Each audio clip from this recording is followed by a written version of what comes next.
ruins of war, secrets hide beneath the rubble. When Private James Mercer finds a terrified child clutching a mysterious letter in a bombed-out French village, he has no idea his life is about to change forever. The letter is addressed to his family in Iowa, a family that has no connection to France, to war, to this frightened little girl with eyes that somehow seem familiar. As James reads the impossible words on that crumpled page, tears stream down his face. What begins as a simple act of rescue quickly spirals into a dangerous game of international espionage, family secrets, and betrayal at the highest levels. Who is this child? Why were men willing to kill to find her? And what truth lies hidden in a letter that seems to change its very words each time it's read? Some secrets are worth dying for. Some truths will break your heart. And sometimes the most devastating revelation is the one that's been right in front of you all along. The acrid stench of charred wood hung in the air like a shroud. Private James Mercer's boots sank into the mud as he picked his way through what remained of Belleville, a French village that had existed for centuries until yesterday's bombing reduced it to smoldering ruins. His throat burned with each breath, a cocktail of dust, smoke, and something else he refused to name but recognized as death. A distant church bell tolled 3 times, the sound impossibly fragile against the backdrop of war. James flinched at its normalcy. Nothing should sound normal here anymore. His hand trembled slightly against the cold metal of his rifle. 3 days without proper sleep. 86 hours of constant vigilance. His uniform clung to his back, damp with sweat despite the autumn chill. The weight of his pack dug into his shoulders, each step sending a dull ache through his spine. "Clear the eastern sector and report back," Captain Henders had ordered, his voice flat, emotionless. "No survivors expected. Intelligence says they evacuated days ago." Intelligence was wrong. James froze mid-step, his senses suddenly alert. Between the crackle of still-burning timbers and the occasional distant explosion, he heard it, a sound so out of place it made the hair on his arm stand on end. A soft, stifled whimper, human, small, alive. He pivoted sharply, scanning the devastation. There, beneath the collapsed remains of what might have been a bakery, judging by the half-burned sign swinging precariously overhead. Movement. A flash of fabric too clean to belong to the ruins. James approached cautiously, rifle half-raised. Sniper traps had claimed 3 men in his unit last week. Children wired with explosives had taken 2 more near Rams. Trust was a luxury no soldier could afford. "Hello?" he called softly in his clumsy, American-accented French. "Je suis américain." "Ami." "Friend." The whimpering stopped abruptly. Silence stretched between them, taut as piano wire. James inched closer, boots crunching on broken glass. The collapsed bakery's front wall had created a small cavity, protected from the elements by a slant of wooden beams. As his eyes adjusted to the darkness beneath, he saw her, a girl. 7, perhaps 8 years old. Her dark hair hung in matted tangles around a face smudged with soot and tear tracks. Her blue dress, once pretty, perhaps for Sunday church, was torn and filthy. But it was her eyes that pierced him, wide, hollow, filled with a knowledge no child should possess. Eyes that had seen too much. And clutched against her chest, white-knuckled and desperate, was a crumpled piece of paper. James slowly lowered his weapon, slinging it across his back. He crouched down, keeping distance between them, making himself smaller. "It's okay," he said softly in English, before remembering himself. "Ça va?" he tried again in French. "Je ne vais pas te faire de mal." "I won't hurt you." The girl didn't respond, didn't blink. Only her rapid, shallow breathing showed she was alive, not some dust-covered statue. "Comment t'appelles-tu?" he asked. "What's your name?" Still nothing. Just those eyes, fixed on him with an intensity that made his skin crawl. Not fear, he realized with a start. Recognition. James reached into his pocket, movements deliberately slow, and withdrew a chocolate bar, his last one, saved for a moment of desperate hunger. He unwrapped it partially, broke off a piece, and extended it toward her. "Pour toi," he said. "For you." Her gaze flickered to the chocolate, then back to his face. Her lips parted slightly, cracked and dry. But she made no move to take it. Instead, with a sudden jerky motion that made James start, she thrust the crumpled paper toward him. Her small arm extended fully, trembling with either weakness or urgency. Perhaps both. "Pour moi?" he asked, confused. "For me?"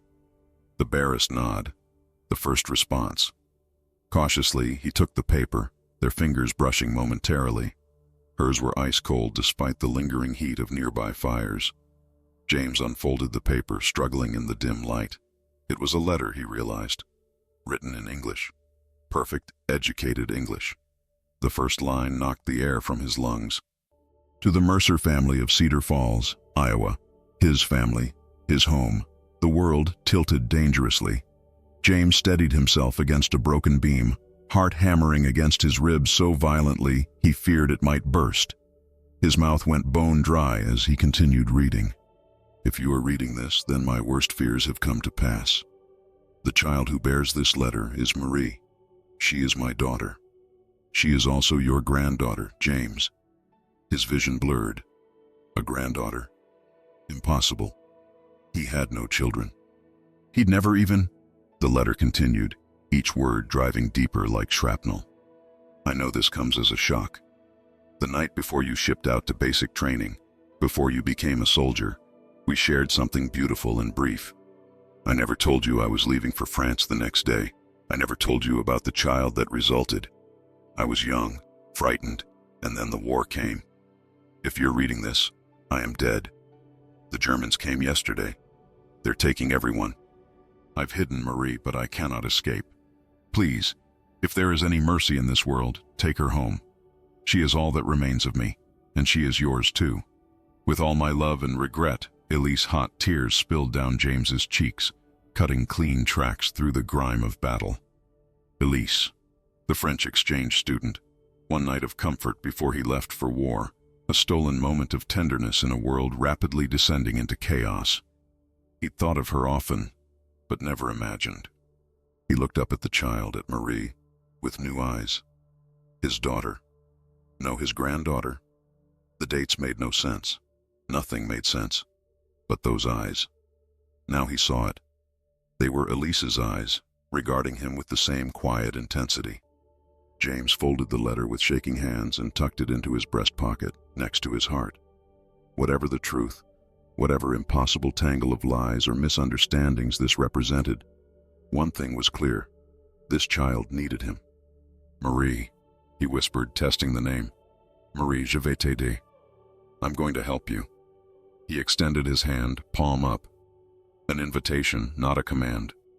For a long moment, she didn't move. Then, slowly, she uncurled from her hiding place and placed her small hand in his. The distant rumble of artillery punctuated the moment. Reality crashed back. They were still in a war zone, still in danger. "We need to go," he said, gesturing toward the American camp. "Come with me. Viens avec moi." He helped her out from the rubble, noticing how light she was. Too light, bones visible beneath paper-thin skin. How long had she been hiding here? How had she survived? The questions would have to wait. James knelt down and opened his arms, offering to carry her. After a moment's hesitation, Marie climbed onto his back, her arms wrapped around his neck, her body warm against him despite everything. As James stood, adjusting to her weight, movement caught his eye, a shadow shifting between two collapsed buildings across the street. Too large to be a stray animal, too purposeful to be debris settling. Someone was watching them. James's hand moved instinctively to his sidearm. Marie's grip tightened around his neck, her breath quick and terrified against his ear. She had seen it too. The shadow moved again, resolving into a human silhouette. A rifle barrel gleamed dully in the fading light.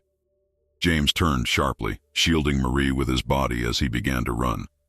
The camp materialized through the evening mist like a ghost town, a collection of olive-green tents illuminated by scattered lanterns that cast long, dancing shadows across the churned mud.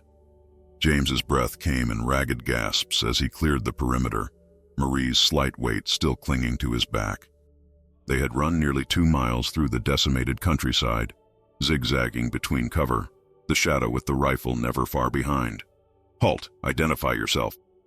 A sentry's voice cut through the damp air, followed by the unmistakable sound of a rifle being chambered. "Private Mercer, 3rd Battalion, 57th Infantry," James called back, his voice hoarse from exertion. The sentry stepped forward, lantern raised. His young face, barely old enough to shave, hardened as the light fell on Marie. "What the hell is that?" he demanded, nodding toward the child. "Not what? Who?" James corrected, his tone sharper than intended. "She's a survivor, French civilian." The sentry's eyes narrowed. "You know the protocol. No civilians in camp without clearance. Captain's orders. She was alone in Belleville. The whole place is leveled." James felt Marie's fingers dig deeper into his shoulders. "Where else was I supposed to take her?" After a moment's hesitation, the sentry lowered his weapon with a sigh. "Your funeral, Mercer. Take her to medical for processing, then report to the captain." James nodded and trudged past, feeling the weight of dozens of eyes following them through the camp. Soldiers paused mid-conversation, spoons hovering above mess tins, cigarettes burning forgotten between fingers. A child in a war zone was an anomaly, a painful reminder of everything they were fighting for and everything they had destroyed. The medical tent smelled of antiseptic and copper, a sickly sweet combination that clung to the back of the throat. Inside, rows of cots held the day's casualties, men with bandaged limbs, blood-soaked dressings, and thousand-yard stares. A harried medic glanced up from suturing a soldier's lacerated forearm, irritation flashing across his features. "Christ, Mercer, not another stray." James gently set Marie down on an empty cot. "She needs food, water, probably medical attention." The medic tied off his suture before approaching. "This isn't an orphanage. We're shipping out at 0600.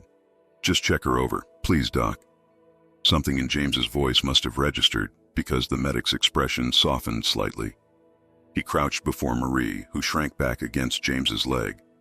"Hey there, little lady," the medic said, his tone gentler. "I just want to make sure you're okay. Can you tell me where it hurts?" Marie remained silent, her eyes fixed on the floor. The medic glanced questioningly at James. "She hasn't spoken," James explained. "Not a word since I found her." The medic nodded grimly. "Shock, probably. Seen it before in civilians after bombings. Mind stays quiet to protect itself." He performed a quick examination, noting malnutrition, dehydration, and multiple superficial cuts, but no major injuries. "She's been through hell, but physically she'll recover. Mentally..." He shrugged, the gesture conveying volumes. A commotion outside interrupted them, raised voices approaching rapidly. "Where is he? Where's the idiot who brought a civilian into my camp?" Captain Henderson burst through the tent flap, his weathered face flushed with anger. Two sergeants flanked him, their expressions unreadable. "Private Mercer," the captain growled, "you have exactly 30 seconds to explain yourself before I have you court-martialed for endangering this operation." James straightened to attention, though he kept one hand on Marie's shoulder.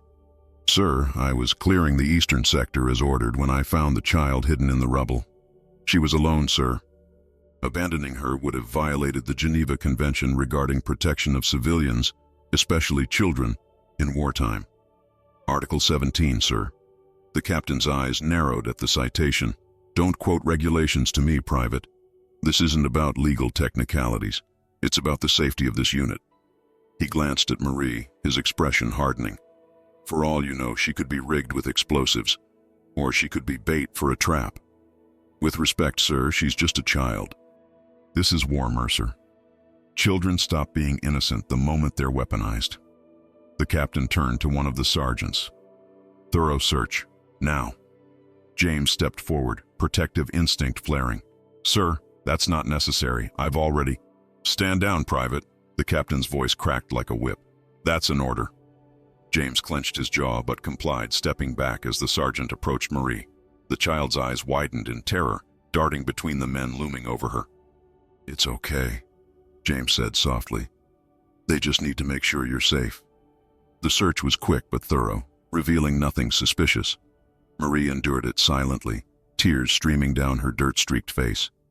When it was finished, She immediately reached for James, her small fingers grasping his sleeve.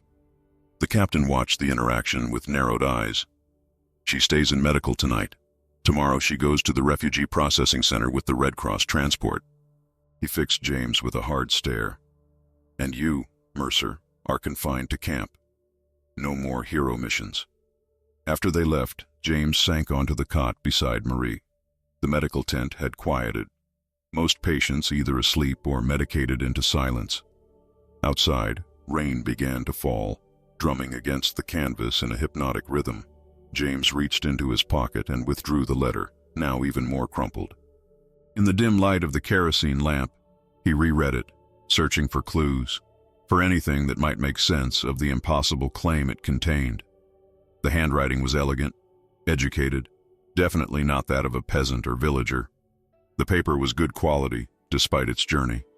And something else, a faint scent that wasn't smoke or dirt. Perfume, perhaps. It triggered something in his memory, elusive and tantalizingly familiar. He studied the signature more carefully. Elise. The only Elise he'd ever known was indeed a French exchange student. Beautiful, sophisticated, attending his high school for a single semester during his senior year. They'd shared one night together before he enlisted, a desperate grasp at life before war might claim him. But that was barely 2 years ago. This child was at least 6 or 7. The math was impossible. A small sound drew his attention. Marie had fallen asleep curled against his side, her breathing deep and even for the first time since he'd found her. In sleep, her face relaxed, revealing a haunting familiarity, something in the curve of her cheek, the shape of her mouth. James carefully tucked the letter back into his breast pocket. Whatever mystery it contained would have to wait. For now, the only certainty was that this child trusted him, and he wouldn't betray that trust. He eased himself into a more comfortable position without disturbing her, prepared to keep vigil through the night. Outside, the rain intensified, muffling the sounds of the camp. James felt his eyelids growing heavy, the exhaustion of the past days finally catching up to him. He must have dozed off because he jerked awake some time later. The medical tent was dark except for a single lamp at the far end. Something had disturbed him, a noise, a movement. James scanned the dimness, his hand instinctively reaching for his sidearm. Marie was gone. Panic surged through him as he leapt to his feet. The cot where she had been sleeping was empty, the blanket thrown aside. James spun around, searching frantically in the shadows between the rows of wounded men. "Marie?" he whispered urgently. "Marie, where are you?" A soft rustling sound came from behind a supply cabinet. James moved toward it cautiously, heart hammering. As he rounded the corner, relief flooded through him.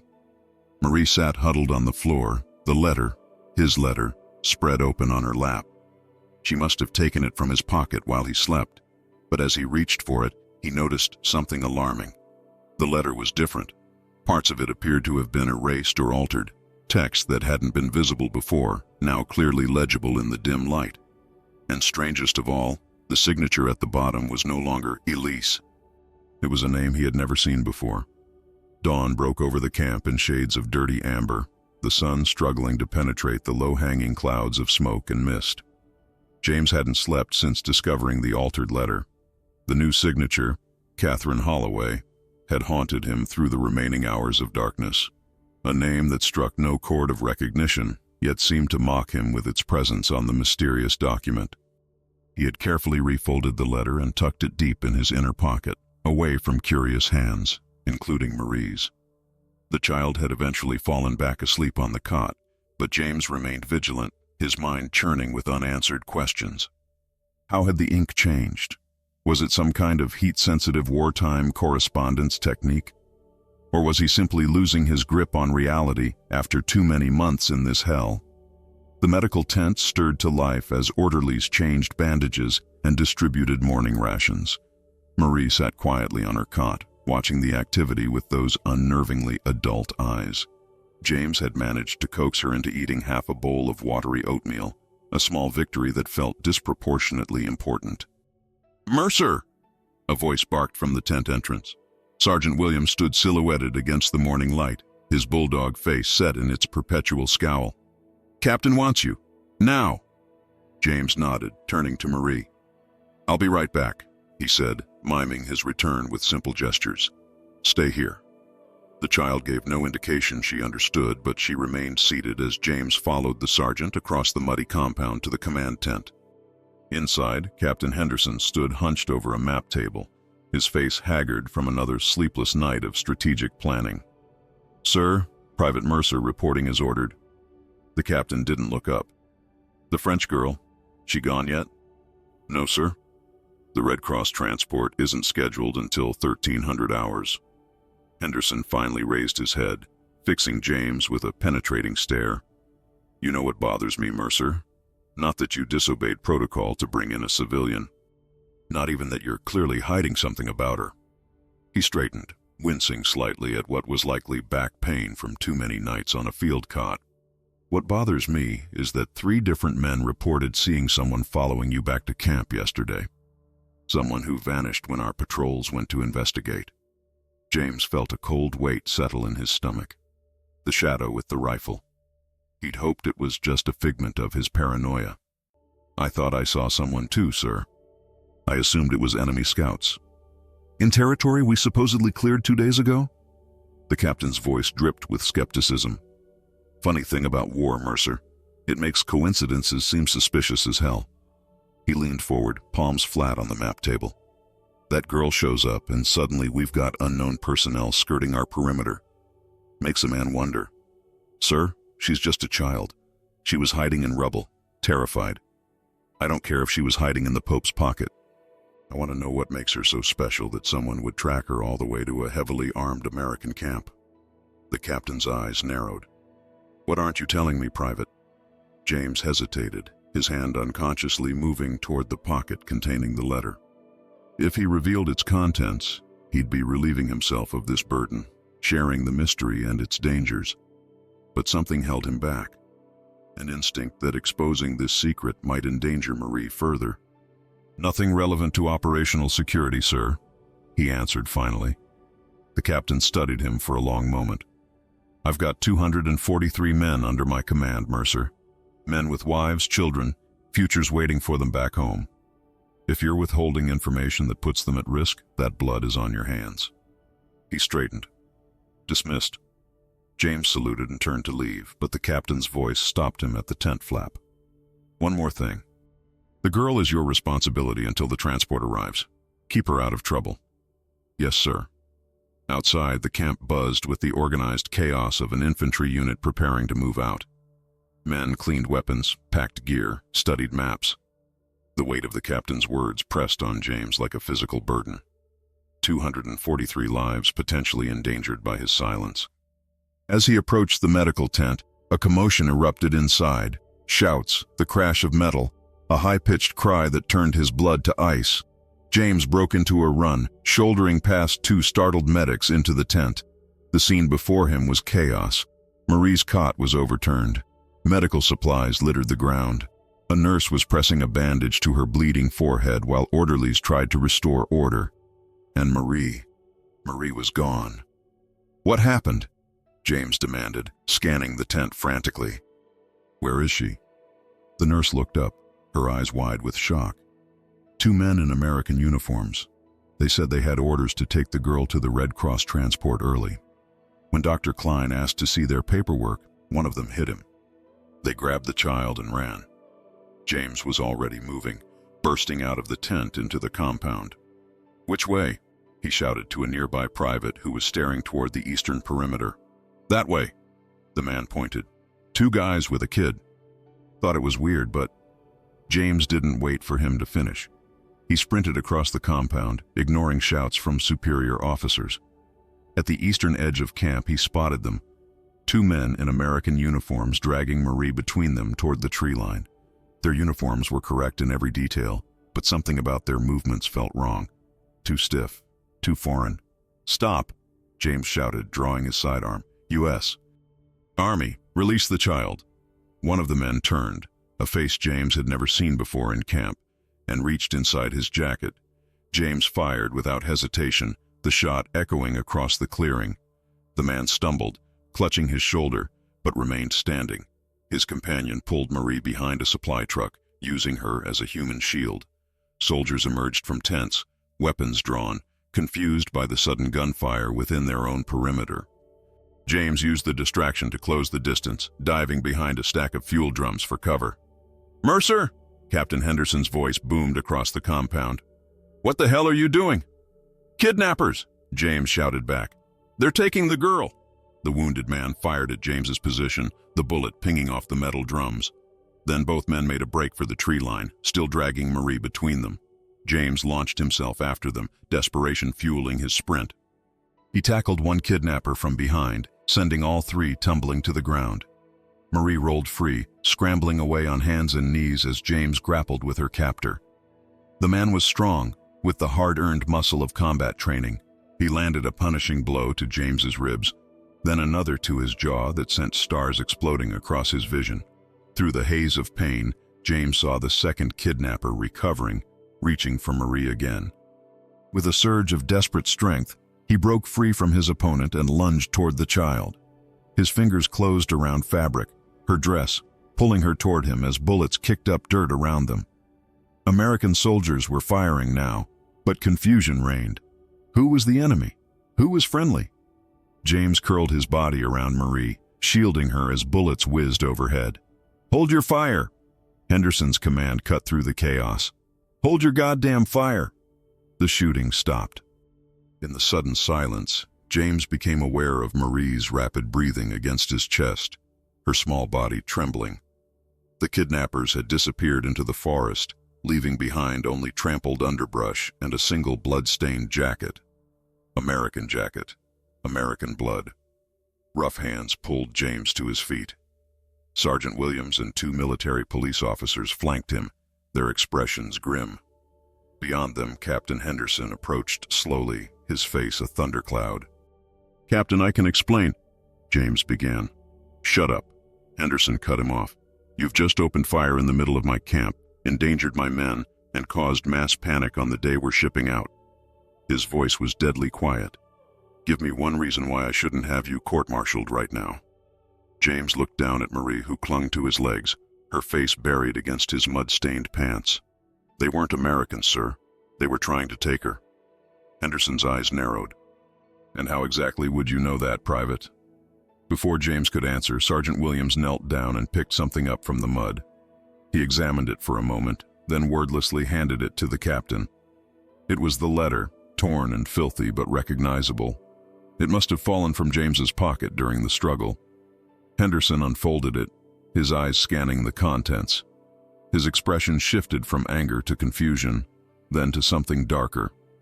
"Get this man to the brig," he ordered the MPs, "and find someone who speaks French. I want this girl questioned." "Sir, please," James protested as the MPs gripped his arms. "She's just a child, she's scared." "A child who apparently has half the European theater looking for her." Henderson waved the letter. "This isn't just a heartwarming rescue story anymore, Mercer. This is intelligence. This is war." As the MPs dragged him away, James caught a final glimpse of Marie standing alone in the churned mud, looking smaller and more vulnerable than ever. But just before he lost sight of her, he noticed something that sent a chill through his bones. Clutched in her tiny hand was another piece of paper, one he hadn't seen before, and on her face was an expression no child should ever wear. Calculated determination.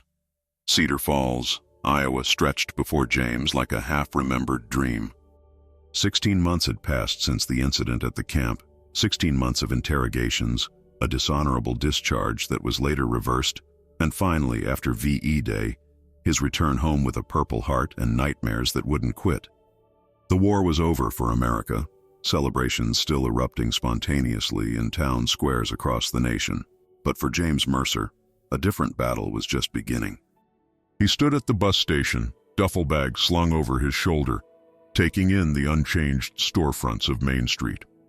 American flags hung from every lamppost, their crisp red and white a stark contrast to the muted mud-soaked colors that had dominated his vision for the past 3 years. Men in suits hurried past, tipping their hats to women pushing baby carriages. Children played freely in the park across the street, their laughter carrying on the autumn breeze. It all felt obscenely normal. as if the world hadn't torn itself apart an ocean away. James flexed his left hand, the one that still didn't work quite right since a German bullet had shattered 2 bones, and began the walk to his parents' house. He hadn't told them he was coming. After everything, he wasn't sure he could bear the weight of their expectations, their questions about his future now that the fighting was done. But there was another reason for his unannounced return. The address from the letter, the one that had disappeared from his pocket that chaotic morning when Marie had been taken from him a second time. In the months of military detention that followed, the address had burned itself into his memory. 1458 Oakwood Lane, the Holloway estate, just 3 miles from his childhood home. James had spent countless hours during his confinement trying to make sense of it all. Marie had vanished after his arrest, relocated to a secure facility, according to the tight-lipped officers who interrogated him. The letter had been confiscated as evidence. Captain Henderson had been killed 2 weeks later in a German counterattack, taking whatever knowledge he'd gleaned from the document to his grave. By the time the bureaucratic machine had grudgingly exonerated James, chalking the incident up to combat stress and miscommunication, the war in Europe was winding down, and Marie was just one of thousands of displaced children lost in the system. But James couldn't forget her eyes, couldn't forget the mystery that had nearly destroyed his military career and still haunted his dreams. Who was Catherine Holloway? What connection did she have to a French orphan and his hometown in Iowa? And why had men been willing to kill for that information? The walk from downtown to his parents' modest 2-story house took 40 minutes. James paused at the white picket fence, suddenly overwhelmed. The maple tree in the front yard had grown taller. His mother's flower beds were in full bloom with chrysanthemums and asters. The porch swing where he'd kissed Sally Jenkins the night before he enlisted creaked gently in the breeze. He was still standing there, frozen between his past and his uncertain future, when the front door opened. James. His mother's voice, thinner than he remembered, broke through his reverie. She stood in the doorway, one hand pressed to her mouth, the other clutching the doorframe for support. "Oh my God, James!" And then she was running down the porch steps, her floral house dress billowing around her legs, arms outstretched. James dropped his duffel bag just in time to catch her, burying his face in her hair that smelled of home, of lavender shampoo and fresh-baked bread and safety. "You're home," she kept whispering, her tears dampening his uniform collar. "You're really home." His father appeared in the doorway, older and grayer than James remembered, his ever-present pipe forgotten in his hand. For a moment, the stoic Iowa farmer just stared, as if unable to believe his eyes. Then he was stumbling down the steps too, engulfing both James and his mother in an embrace that felt like absolution. That night, after a dinner where James ate more of his mother's pot roast than he'd thought possible, after deflecting questions about his heroics overseas with vague platitudes, after his parents had finally gone to bed, leaving him alone with a glass of his father's whiskey, James pulled out the small notebook he'd kept hidden inside his jacket. In it, he'd meticulously reconstructed everything he could remember about the letter, about Marie, about the strange events at the camp. He'd sketched her face from memory, trying to capture the uncanny familiarity that had struck him from the first moment. He'd written down every word of the letter that he could recall, including the mysterious signature, Catherine Holloway. James took a long sip of whiskey, feeling it burn down his throat. Tomorrow, he decided. Tomorrow he would find 1458 Oakwood Lane and demand answers. The Holloway estate loomed at the end of a long tree-lined driveway, its white columns and red brick facade speaking of old money and quiet power. James stood at the wrought iron gates, his civilian clothes, a borrowed suit from his father's closet, feeling stiff and foreign after years in uniform. A sign on the gate read, "Private Property," in elegant script. Beyond it, manicured gardens led to a mansion that could have housed his entire platoon with room to spare. He'd spent the morning in the local library, piecing together what information he could about the Holloways. The family had deep roots in Cedar Falls, 3 generations of bankers and investors who'd helped build the town from a rural outpost into a thriving community. The current patriarch, William Holloway, had died 5 years ago, leaving the estate to his widow, Eleanor. They had one daughter, Catherine Holloway. the name from the letter. According to the society pages of the Cedar Falls Gazette, Catherine had attended Wellesley College, then traveled extensively in Europe before the war. She'd been known for her charitable work with refugee organizations in France in the late 30s. After that, the trail went cold. No marriage announcements, no obituaries, no further mentions in the local paper. It was as if Catherine Holloway had simply vanished from Cedar Falls sometime around 1939. James pushed open the gate, half expecting alarms to sound. The crunch of gravel beneath his shoes seemed unnaturally loud as he approached the front door. Before he could lose his nerve, he pressed the doorbell. The woman who answered was in her 60s, with steel-gray hair pulled into an elegant chignon, and the kind of posture that spoke of finishing schools and debutante balls. Her eyes, sharp blue, assessing, widened slightly at the sight of him. "Mrs. Holloway?" James asked, removing his hat. "Yes." Her voice was cultured, controlled. "And you are?" "James Mercer, ma'am. I've recently returned from overseas." He hesitated, uncertain how to proceed. The speech he'd rehearsed all morning suddenly seemed inadequate.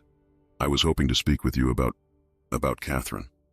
Something flickered across Eleanor Holloway's composed features, too quick to name. Fear, recognition. She glanced past him, scanning the empty driveway before stepping back. "You'd better come inside, Mr. Mercer." The foyer was cool and dim, with marble floors and a crystal chandelier that cast prismatic patterns across the walls. Eleanor led him to a sitting room decorated in shades of blue and gold, gesturing for him to take a seat on a brocade sofa that probably cost more than his father earned in a year. "Tea?"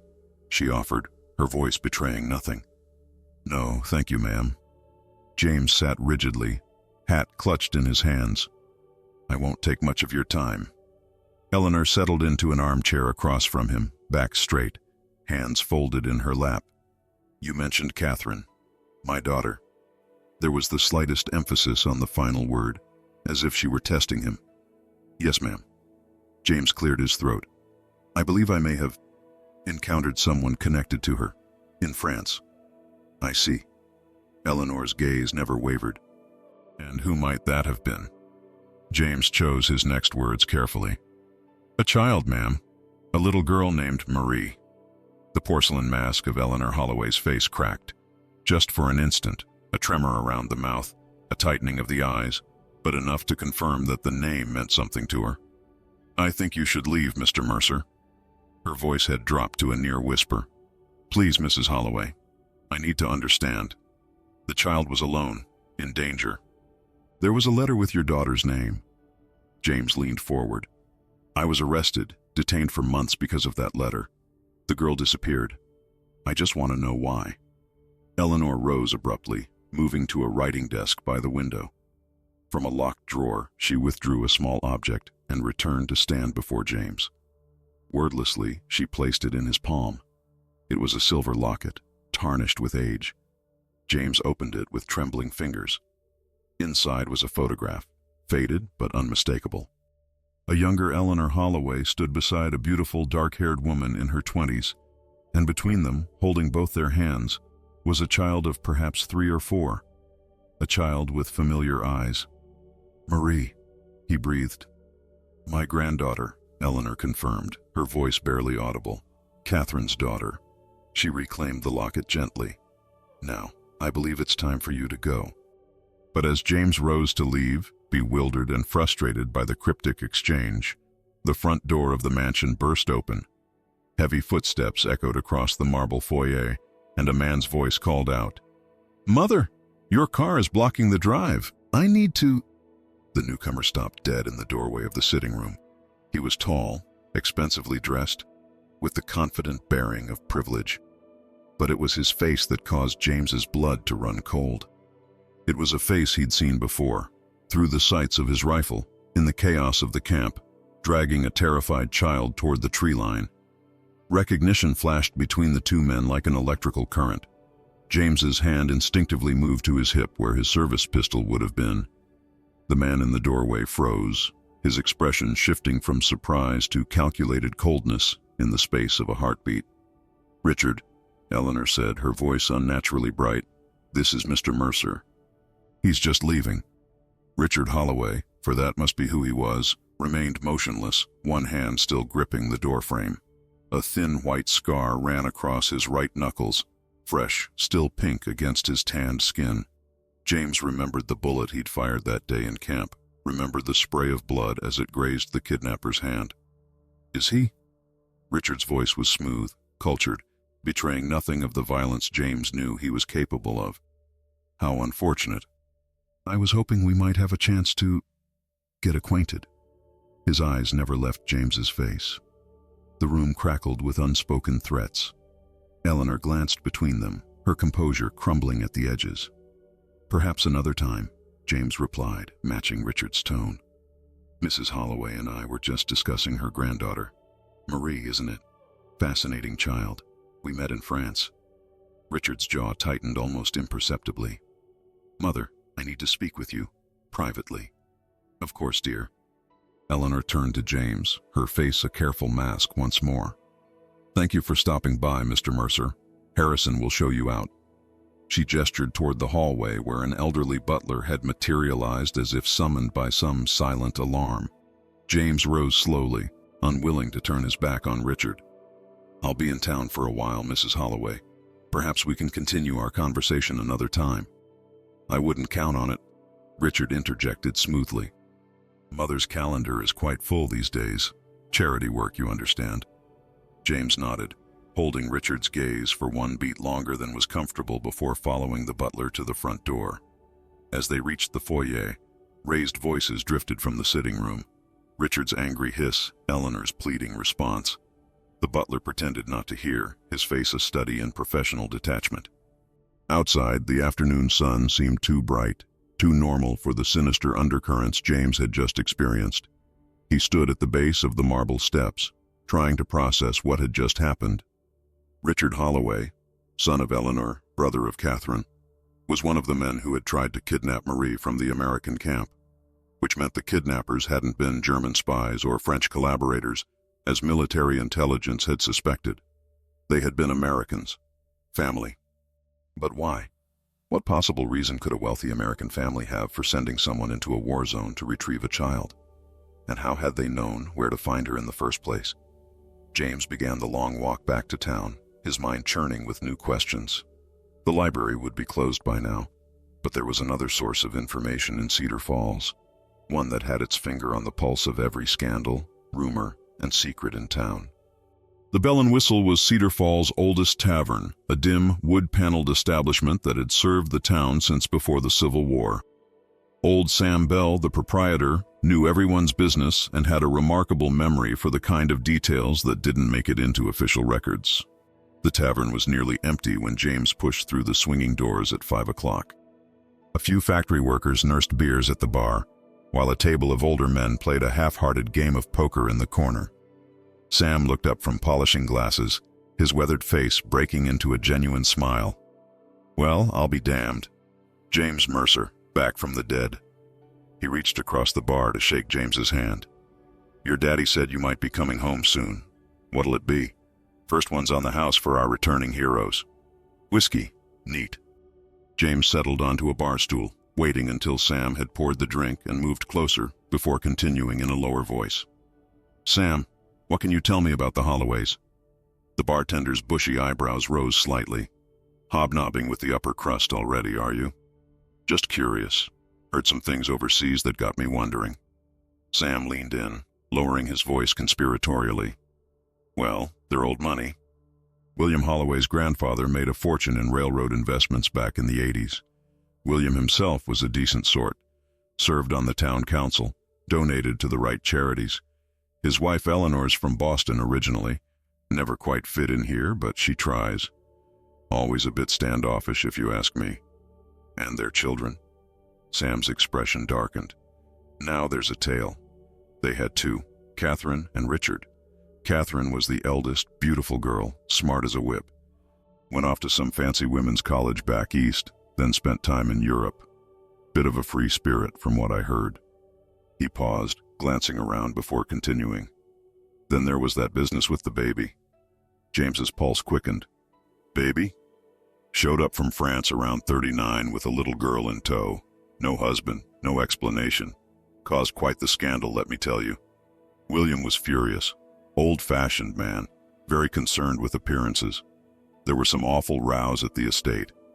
Servants talking, you know how it is. What happened to Catherine and the child? Sam shrugged. That's where it gets murky. Official story was that Catherine took the child back to Europe. Something about the father's family having rights. But the timing was strange. What with the war brewing? Some folks thought William paid her off to disappear, take the embarrassment with her. He polished a glass thoughtfully. Though now that I think on it, there was talk a few years back that the child might have returned, stayed at the estate for a short while before vanishing again. And Richard, what about him? Ah, Richard. Sam's voice took on a note of distaste. Golden boy, Harvard educated, worked for some government agency during the war, never deployed though. Rumor has it he was too valuable pushing papers in Washington. He leaned closer. Between you and me, there's something not right about that one. All charm on the surface, but cold underneath. Know what I mean? James nodded slowly, taking a sip of his whiskey. What kind of government work? Intelligence, I'd wager. State Department, maybe.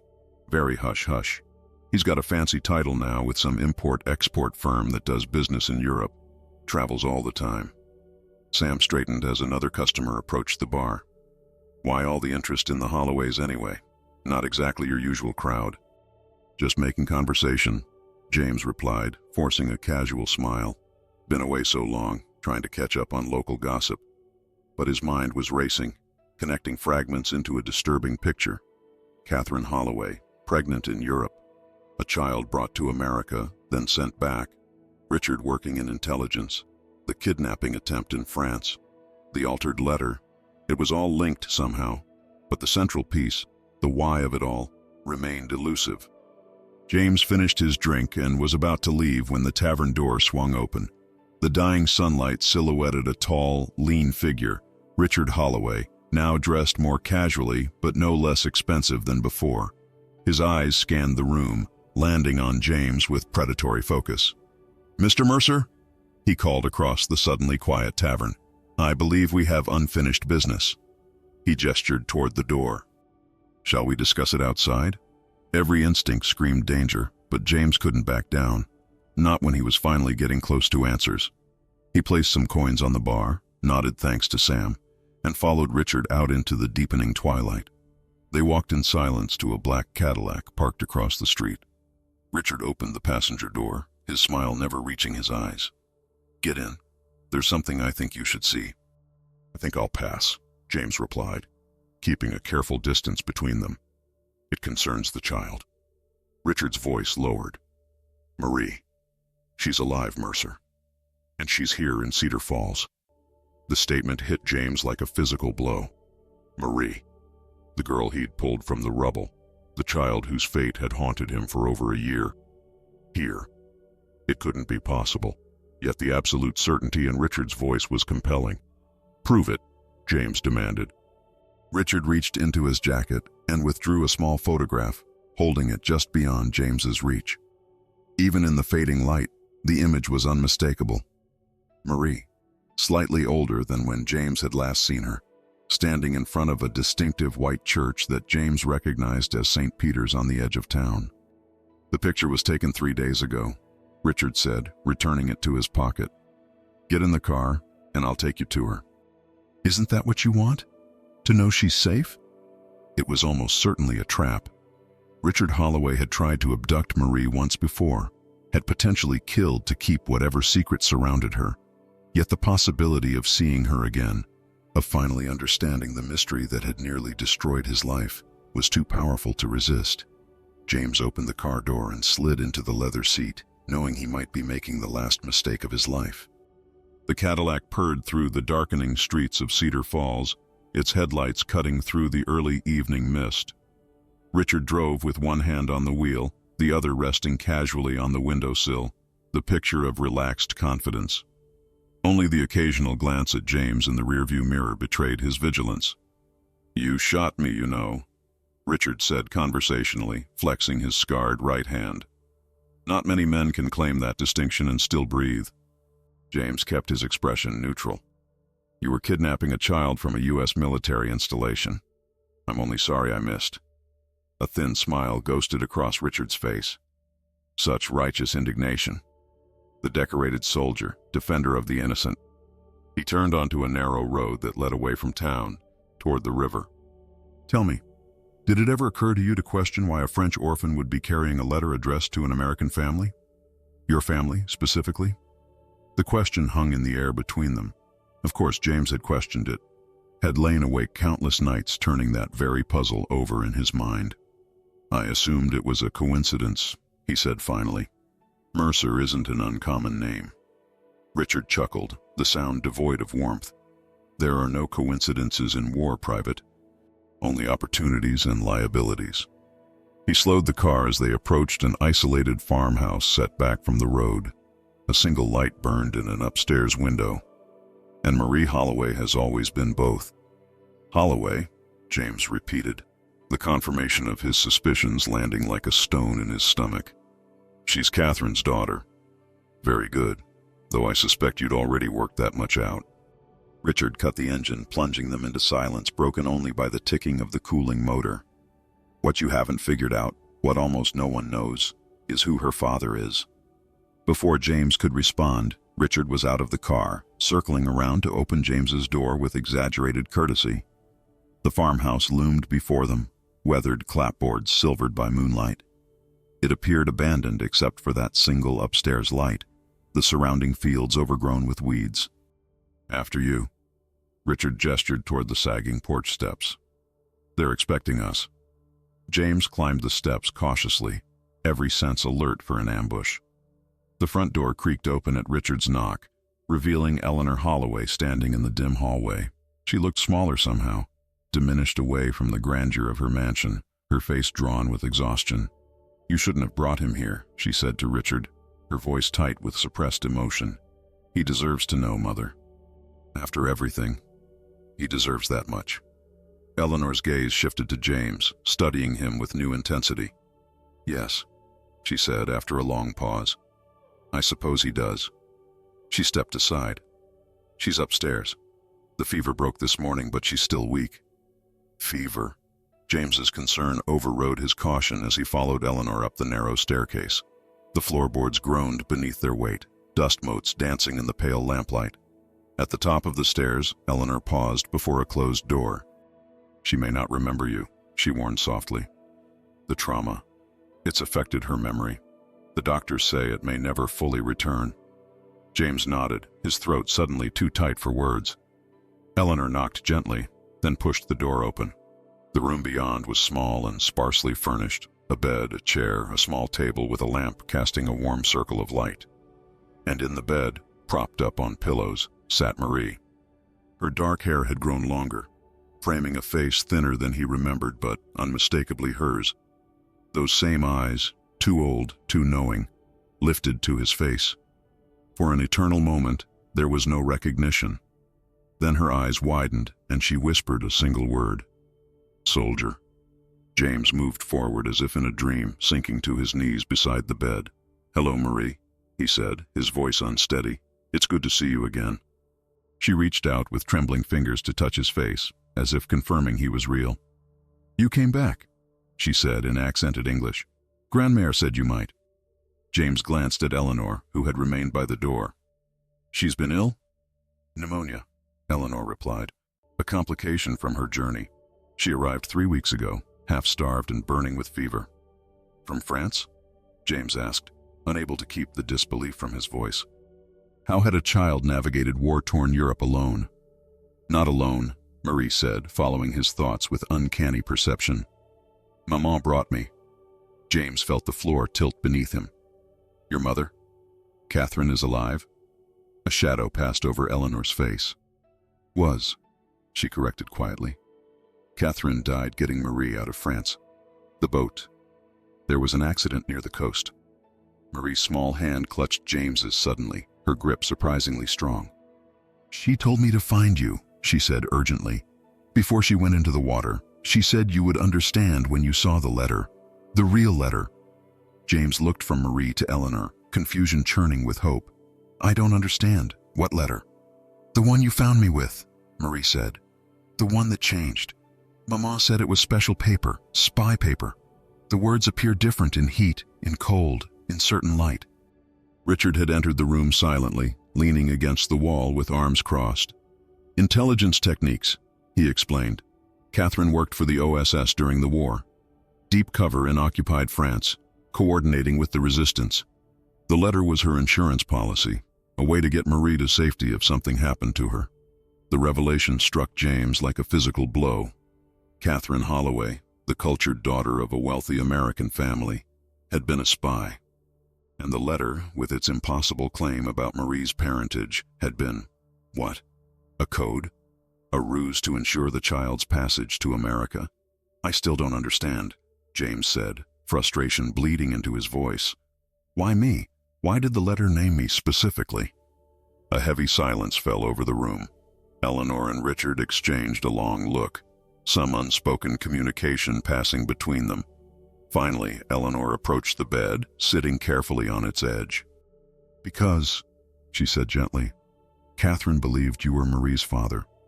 The world seemed to stop. James stared at Eleanor, then at Marie, searching her features for some trace of himself. The timing was impossible. He'd never met Catherine Holloway, never even heard her name until he read it on that mysterious letter. "That's not possible," he said, his voice hollow. "Isn't it?" Richard's tone was sardonic. "You knew my sister, James.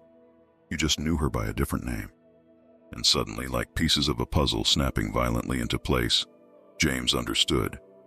"Elise," he whispered. "The exchange student." Eleanor nodded, her eyes never leaving his face. Catherine used many names during her work. Elise was one of them. She was never an exchange student. That was her cover while she received training in Des Moines before being deployed to Europe. But her time in Cedar Falls wasn't entirely professional. Her gaze shifted to Marie. There were complications. James felt as if he were drowning, struggling to reconcile this new reality with everything he'd believed. But Marie must be 7 or 8 years old. Elise, Catherine, and we only met 2 years ago. "Marie is 6, Eleanor corrected. "Born in January 1939, 9 months after Catherine met a young man from Cedar Falls who would later become a soldier. A brief encounter, she told me, but consequential." The timeline aligned perfectly. His senior year of high school, the beautiful French exchange student who'd vanished as suddenly as she'd appeared. One night together before she left, a night he'd carried with him through the darkest moments of war. "Why didn't she tell me?" he asked, the question directed at no one and everyone. "When we met again before I shipped out, she could have told me then." "Catherine's work was classified at the highest levels," Richard replied. "By then she was already deep in enemy territory. The risk was too great." Marie tugged at James's hand, drawing his attention back to her. In the lamplight, he could see it now.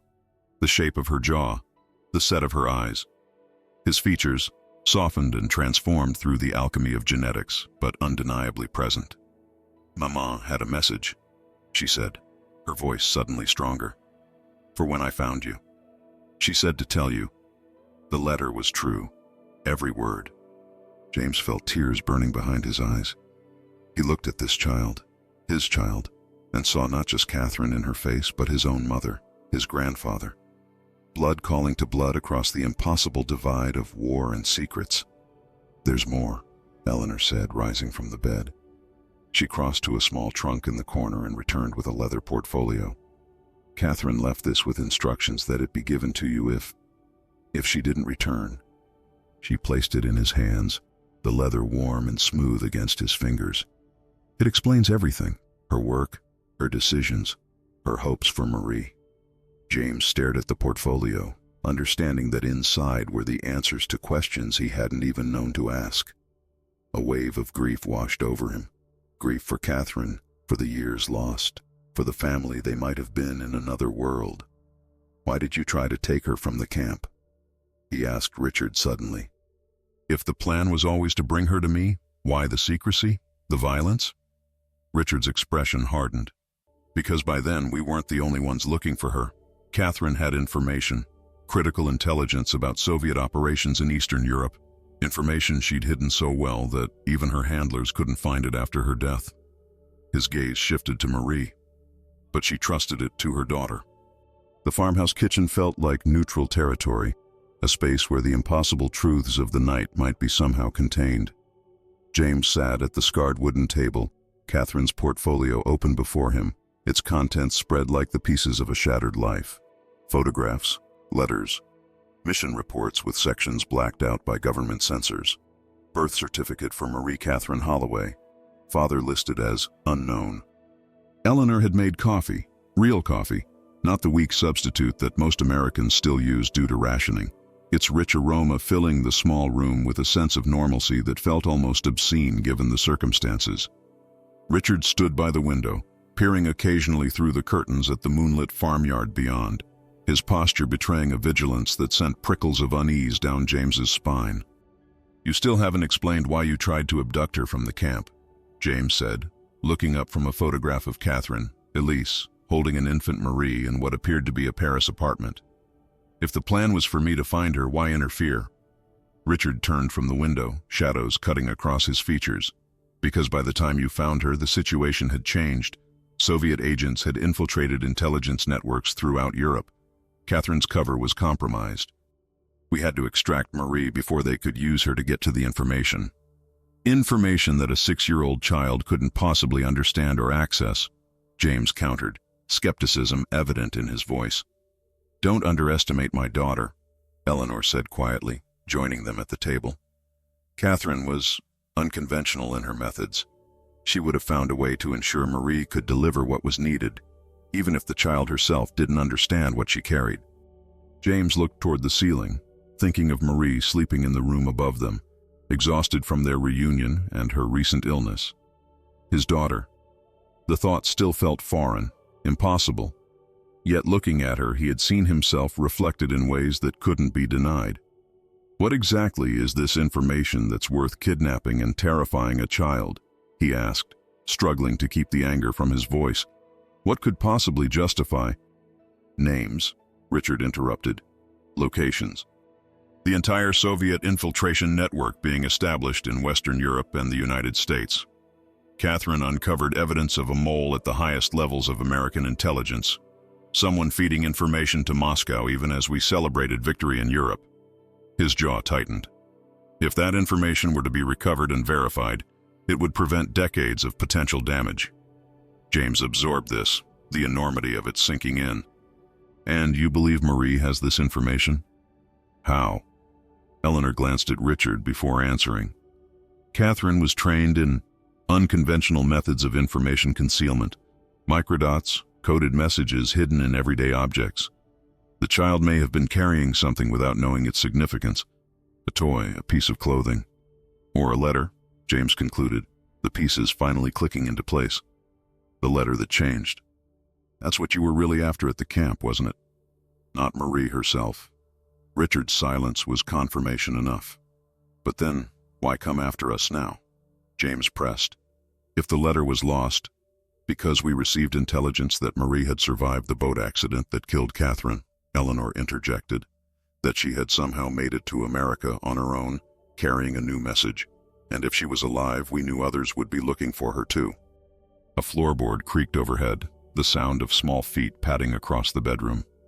All three adults looked up, conversation suspended as they listened to Marie moving about. "She remembers more than she lets on," Eleanor said softly. "The doctors say trauma can affect memory in strange ways. Sometimes she speaks of things from years ago as if they happened yesterday, then forgets what she had for breakfast." "What happens now?" James asked, closing the portfolio gently. "Where does she go from here?" The question hung in the air between them, laden with implications. Eleanor opened her mouth to respond, but was cut short by the sound of tires on gravel outside, a vehicle approaching the isolated farmhouse. Richard moved swiftly to the window, his body tensing as he peered into the darkness. "We've got company," he said, his voice dropping to a whisper. "A black sedan, no headlights. 2 men that I can see." James was on his feet instantly, military instincts flooding back. "Is there another way out?" "Back door through the mudroom," Eleanor replied, already moving toward the stairs. "I'll get Marie." Richard withdrew a pistol from beneath his jacket, a sleek military-issue sidearm that he handled with practiced ease. "Go with Mother," he instructed James. "Get Marie to the storm cellar behind the barn. There's a tunnel that leads to the riverbank. A boat is moored there." "And you?" James asked, even as he backed toward the stairs. "I'll buy you time." Richard's smile was grim. Family duty, at last. James hesitated, years of combat experience screaming that splitting up was a tactical error. But Marie's safety had to come first. He bounded up the stairs 2 at a time, finding Eleanor already wrapping Marie in a thick blanket.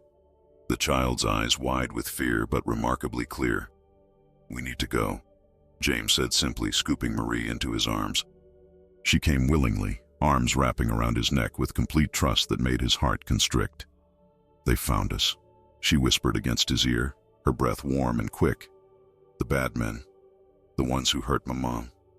I won't let them hurt you," James promised, following Eleanor down the back stairs that led to a mudroom cluttered with farm implements and dusty canning jars. Outside, the night air carried the first hint of autumn chill. James clutched Marie closer as they crossed the open space between house and barn, painfully aware of how exposed they were in the moonlight. Behind them, the sound of breaking glass and a single sharp report of gunfire split the quiet. "Richard," Eleanor gasped, half turning.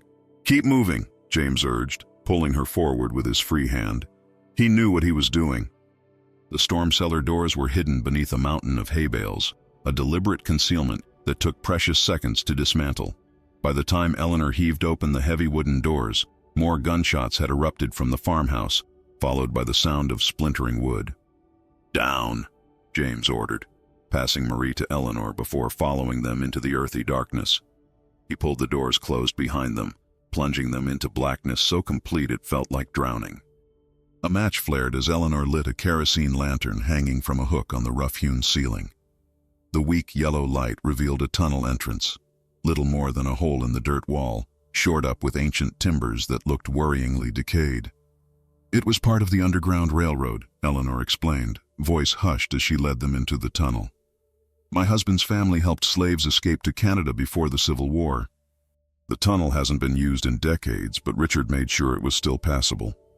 They moved as quickly as the low ceiling and uneven floor would allow, James having to bend almost double to avoid hitting his head on the support beams. Marie was silent in Eleanor's arms, her face buried against her grandmother's shoulder. The air grew progressively damper as they neared the river, the earthy smell giving way to the rich organic scent of muddy water. The tunnel ended abruptly at a vertical ladder that disappeared into darkness above. James climbed first, pushing against a trapdoor partially concealed by undergrowth. Night air rushed in, sweet and clean after the musty confines of the tunnel.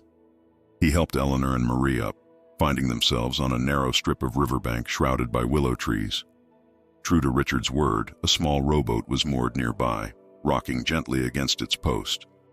"Where to now?" James asked, helping Eleanor into the boat. "Downstream," she replied, settling Marie in the center of the craft. "There's a fishing cabin on the far bank, about a mile down. We'll be safe there until Richard comes for us." The conviction in her voice struck James as both admirable and painfully naive. If the men who had come for Marie were Soviet agents, as Richard believed, the chances of him escaping were slim, but now wasn't the time to voice such doubts. James was untying the mooring rope when Marie suddenly stood up in the boat, nearly capsizing it. "Wait," she said, her voice stronger than he'd yet heard it. "We can't leave without it." "Without what, sweetheart?" Eleanor asked, trying to coax her back to a seated position. Marie pointed to the farmhouse now barely visible through the trees. "The box. Maman's box. She said never to leave it behind." James and Eleanor exchanged a glance, confusion mingling with growing dread. "What box, Marie?" James asked gently. "Do you mean the portfolio? We brought that." Marie shook her head emphatically. "No, the special box, hidden in my doll, the one I brought from France." Her eyes filled with tears. "Maman said it would keep us safe, that it had the names of the bad men." The names, the intelligence Catherine had died to protect. Eleanor blanched. Her doll is still in her room. "I didn't think..." A new volley of gunfire erupted from the farmhouse, followed by an eerie silence that seemed to stretch across the river like a physical presence. In that moment, James knew he had to make an impossible choice: continue to safety with Marie and Eleanor, or return for the evidence that might justify Catherine's sacrifice. Marie made the decision for him, her small face suddenly composed beyond her years. "You have to go back," she said simply. "It's what Maman would want." The journey back through the tunnel felt like moving against the current of fate itself. James's heart hammered against his ribs, each breath coming in controlled, measured intervals, the breathing technique he'd perfected during night raids in Europe. The kerosene lamp had been left with Eleanor and Marie, leaving him to navigate by touch and memory, one hand trailing along the damp earthen wall. "Find the doll. Get out. Find the doll. Get out." The mantra repeated in his mind, a touchstone of focus amid the chaos of emotions threatening to overwhelm him. Marie's face, his daughter's face, had been so certain, so resolute when she'd told him to go back. 6 years old, with the weight of international espionage on her small shoulders. What kind of life had Catherine given her? What kind of life could he offer now? Questions for later. If there was a later. The trapdoor at the cellar end of the tunnel groaned as he pushed it open, the sound unnaturally loud in the silence that had fallen over the farm. The absence of gunfire was more unsettling than its presence had been. Either Richard had neutralized the threat, or James refused to complete the thought. He emerged from the cellar into a night now haunted by fog rolling in from the river, diffusing the moonlight into an eerie, directionless glow. The farmhouse stood like a wounded animal, its front door hanging from one hinge, windows shattered. No lights burned inside. No movement disturbed the mist. Military training took over as James approached, keeping low, using outbuildings for cover. His hand itched for a weapon, but he had nothing, not even the pocketknife he'd carried throughout the war. A pitchfork leaning against the barn seemed laughably inadequate, but he seized it anyway, testing its weight as a potential weapon. The back door of the farmhouse stood partially open, a silent invitation he knew better than to trust. James skirted around to a kitchen window instead, peering through broken glass into the darkness beyond. Nothing moved inside, but as his eyes adjusted, he made out a dark stain spreading across the linoleum floor. Blood, unmistakably. There was no time for caution. Marie's doll was upstairs, and every second increased the danger to her and Eleanor waiting by the river. James slipped through the window, glass crunching beneath his boots despite his best efforts at silence. The kitchen was a battlefield. Chairs overturned, cupboards shattered by gunfire. Catherine's portfolio contents scattered like fallen leaves across the floor. He gathered what papers he could, stuffing them into his shirt before continuing toward the stairs. The dark stain led from the kitchen into the front room, where James found what he'd been dreading. Richard Holloway sprawled across the faded carpet, one hand still clutching his pistol, the other pressed against a spreading crimson bloom on his white shirt. His eyes flickered open at James's approach, recognition dawning through the haze of pain. "You came back," Richard managed, each word a labor. "Fool." James knelt beside him, assessing the wound with the detached efficiency of a soldier who'd seen too much death. "Where are they?" "Gone." Richard's laugh transformed into a wet cough. "For now, thinking. We fled together. Looking. River Road." "We need to get you help," James said, though he recognized the futility of it. The wound was mortal, a direct shot to the abdomen, the kind that killed slowly but inevitably. Richard's bloodied hand gripped James's wrist with surprising strength. "No time. Marie's doll. Get it. Northeast safe house." He pressed something into James's palm, a key with a tag bearing an address. "Catherine's contact. Will help." His breathing grew more labored. "The doll has everything. Names. Operations. The mole." "Who is it?" James asked. "The mole." Richard's eyes focused briefly, burning with intensity. "High up. Someone. Trusted. Someone." His voice faded as a fresh wave of pain washed over him. "Protect her, Mercer. She's special. More than just the information." "I will." James promised, meaning it more deeply than any oath he'd ever sworn. With my life. Something like peace settled over Richard's features. Good. We were wrong about you. Catherine wasn't. His grip on James's wrist slackened. Go. They'll be back. James hesitated, soldier's instinct warring with human decency. Leaving a dying man alone felt wrong, but staying endangered Marie. In the end, there was no real choice. He squeezed Richard's shoulder once, then rose and took the stairs two at a time. Marie's room was undisturbed, the eye of the hurricane that had torn through the lower floor. Her small bed still bore the indentation of her body, the covers thrown back in their hasty departure. James scanned the room, eyes finally landing on a cloth doll propped against the pillows. A simple handmade thing with button eyes and yarn hair, unremarkable except for the careful stitching of its dress. He grabbed it, feeling unexpected weight in its stuffed body. As he turned to leave, his gaze caught on a small desk where a child's drawing lay, 3 stick figures holding hands, a tall man, a woman with long dark hair, and a small girl between them. A family. Marie's family. The family that might have been. James tucked the drawing into his pocket alongside the doll and headed for the stairs. At the top landing, he froze. Voices drifted up from outside, men speaking in low tones. Through the broken front window, he glimpsed shadows moving across the yard, at least 3 figures approaching the house. They'd circled back. Retreating to Marie's room, James eased the window open. A drainage pipe ran down the side of the house. Not ideal, but better than facing armed operatives with nothing but a child's doll. He climbed out, testing the pipe's stability before committing his weight to it. The metal groaned but held as he descended, muscles burning with the effort of controlling his descent. His feet had just touched ground when a beam of light swept across the side of the house. James pressed himself against the wall, heart stuttering as the flashlight beam passed inches from his position. When darkness returned, he moved, not toward the cellar, which would surely be watched, but toward the cornfield that bordered the property to the east. The corn stood head high, dry autumn stalks rustling as he pushed through them. Behind him, shouts erupted from the farmhouse. They'd found Richard, realized their quarry had doubled back. The hunt would intensify now. James ran in a low crouch, the doll clutched against his chest, letting the corn cover his escape.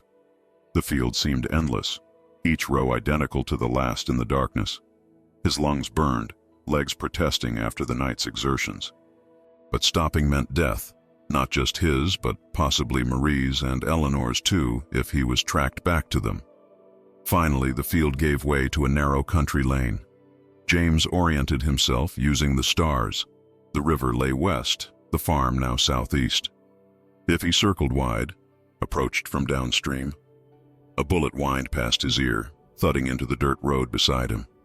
James dove into the drainage ditch, rolling as more shots peppered the ground where he'd stood. They'd spotted him. But how? The answer came in a sudden, sickening realization. The doll, if it contained information valuable enough to kill for, it might also contain something else. A tracker. No time to verify the theory. James scrambled up the opposite bank, sprinting for the tree line beyond. More bullets kicked up dirt around him, the shooters hampered by distance and darkness. He reached the trees, plunging into their sheltering shadows, but knew it was only a temporary reprieve. He needed to reach Marie and Eleanor, warn them, get them to the safe house Richard had mentioned, but leading pursuers directly to them would be catastrophic. A plan formed as he ran, desperate, risky, but the only option. Veering east, away from the river, James headed toward the lights of Cedar Falls glowing faintly on the horizon. If the doll was being tracked, he'd lead them on a false trail while giving Eleanor time to move Marie to safety. He ran until his legs threatened to buckle, until each breath felt like inhaling fire. The rural landscape gradually gave way to the outskirts of town. Scattered houses, a gas station closed for the night, a small church with a cemetery beside it. St. Peter's, the church from the photograph Richard had shown him, where Marie had been seen just days ago. James slowed, an idea taking shape. The cemetery would be deserted at this hour. If he could examine the doll, perhaps disable whatever tracking device it contained. The church grounds were silent, headstones casting long shadows in the moonlight. James crouched behind a large marble angel, finally allowing himself to examine the doll closely. Nothing outwardly suspicious marked it as special, just a child's toy, well-loved and slightly worn. But when he turned it over, he noticed stitching along the back that was newer, different from the rest. Using his teeth to start the seam, James ripped open the doll's back. Inside, nestled among cotton stuffing, was a small metal canister no bigger than a lipstick tube. He extracted it carefully, fingers tracing what felt like a tiny switch on its side. A tracking device, almost certainly. But there was something else. A tightly rolled piece of microfilm secured inside a hollow compartment in the doll's head. Catherine's insurance policy. The names that would expose a Soviet mole at the highest levels of American intelligence. The sound of approaching vehicles shattered the cemetery's silence. Headlights swept the church grounds as cars pulled up to the gate. James had minutes, perhaps only seconds. He made his decision in an instant.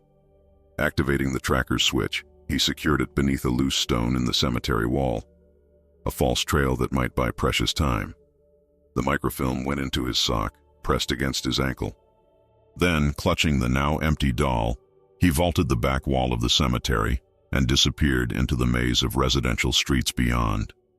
His destination, the address on the key Richard had given him. Northeast Safe House. Catherine's contact. Help. But as he ran through the sleeping town, a weight pressed against his heart, heavier than any physical burden. Somewhere, waiting by the river, was a little girl who had already lost one parent to this shadowy war of secrets and lies. His daughter. The daughter he'd only just found. "I'm coming back," he whispered to the night. A promise to Marie. To himself. "I swear I'm coming back." What would you risk to protect someone you never knew existed? In the chaos of war, James Mercer discovered not just a child in need, but his own flesh and blood. A daughter born from a moment of connection, in a world being torn apart. Some might call it fate, others might call it duty. But in the end, it was love that drove him to face impossible odds and dangerous enemies. The lines between friend and foe, between truth and deception, are never as clear as we wish them to be.